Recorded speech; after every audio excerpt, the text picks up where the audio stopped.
Soyez bénis, la cloche du sabbat retentit cet après-midi. Et je veux vous parler, une fois de plus, nous poursuivons nos enseignements sur la femme et nous allons décoder les mystères, les secrets qui se cachent derrière la femme. Il faut la connaître pour mieux vivre sur cette terre. Alors, la femme, nous allons parler particulièrement cet après-midi de ses menstrues.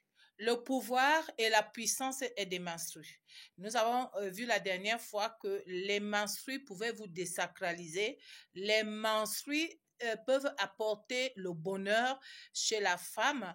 Et jadis, les hommes, nos ancêtres faisaient quoi? Ils épargnaient les femmes pendant leur période de menstrues parce qu'elles, dans le village, elles avaient toutes les menstrues à la fois. On les mettait à l'écart parce que au village, nos ancêtres disaient la femme est ouverte. Elle est ouverte aux entités, aux divinités pour pouvoir apporter l'illumination, les révélations au village. Alors aujourd'hui, nous allons parler une autre forme de la puissance et du pouvoir des menstrues. Je voudrais dire ici que la parole de Dieu parle dans Genèse de Jacob. Jacob qui est parti de chez Laban, son beau-père et son oncle, lorsqu'il s'en va, qu'est-ce qu'il se passe? Il fuit avec ses deux femmes. Et la Bible dit que lorsqu'on les rattrape, lorsque Laban, le beau-père, les rattrape, il dit, écoute, tu es parti avec mes fétiches. Et c'était plutôt Rachel, la bien-aimée, la deuxième femme à Jacob, qui était partie avec les fétiches, disons les idoles, les idoles de son beau-père, de son propre père, qui était le beau-père de Jacob. La Bible dit que et lorsque son beau-père, Jacob lui a dit, je ne peux jamais adorer tes dieux, tes idoles. Et il a dit, ok, je vais fouiller. La Bible dit, lorsque le père de Rachel est arrivé auprès d'elle, elle a dit, papa, je suis en période, tu ne peux donc pas t'approcher de moi. Et pourtant, c'est dans les règles, dans cette situation-là qu'elle avait caché, camouflé comment on appelle, qu'elle avait camouflé les idoles, les dieux de son père.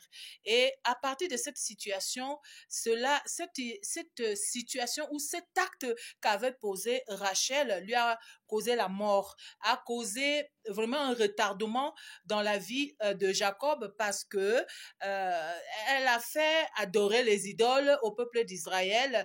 Elle a retardé l'œuvre de Dieu dans la vie de Jacob. Alors, qu'est-ce que je voudrais vous dire ici? Je voudrais vous dire que les règles là, les menstrues sont utilisées par l'occultisme pour faire du mal. Je dis faire du mal parce que les menstrues ont une puissance. Et c'est pour cela que vous allez voir certains hommes ne couchent avec les femmes qu'en période de menstrues. Vous allez voir certains hommes achètent les garnitures des jeunes filles ou des femmes pour pouvoir obtenir les menstrues et faire des pratiques. Alors, si ce n'était pas important, si ces choses n'étaient pas vraies, pourquoi l'occultisme utiliserait donc ces menstrues des femmes? Est-ce que nous, les femmes, nous n'avons pas aussi le pouvoir de bénéficier de ça? D'abord, étudier ce que c'est que les menstrues. Pourquoi il y a 4 étapes dans le cycle lunaire, le cycle lunaire que sont les menstrues, 4 étapes. Quelles sont ces 4 étapes? Qu'est-ce que nous pouvons faire qu'est-ce que la jeune femme ou la femme peut faire pendant ce cycle? Et qu'est-ce que cela veut dire même? Et les règles, qu'est-ce que les règles apportent dans le corps de la femme, dans la société? Est-ce que les règles peuvent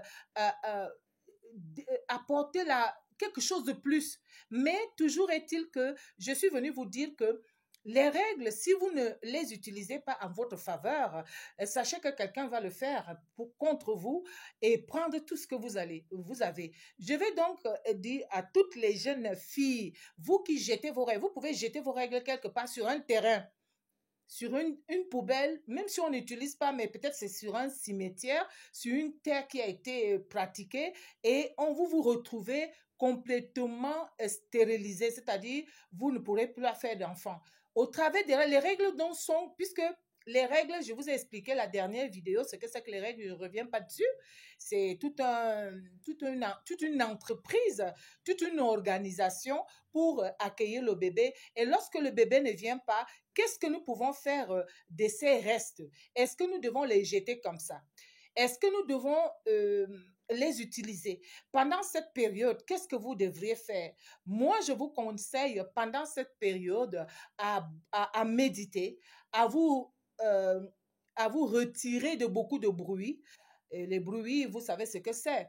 À vous retirer de beaucoup de bruit, à éviter de prononcer certaines paroles, à éviter de recevoir certaines paroles, mais plutôt à vous concentrer, prendre une retraite de prière. Même si vous continuez vos occupations, au cas où vous travaillez. Mais sachez que vous êtes ouverte aux entités, aux divinités, au divin, au ciel. Donc, vous êtes connecté à la lune. La lune est connectée à vous. Et la lune, c'est le lait, c'est le miel. La lune, c'est la fécondité, c'est l'amour. Donc, je reviendrai plus tard pour vous expliquer comment est-ce que nous pouvons bénéficier et travailler avec nos menstrues pour pouvoir atteindre certains objectifs glorieux dans notre vie. Avec les menstrues, vous pouvez intercéder. Chaque mois, vous prenez un thème et vous faites des déclarations dans la vie de votre conjoint, de vos enfants. Vous verrez comment les choses vont vraiment changer.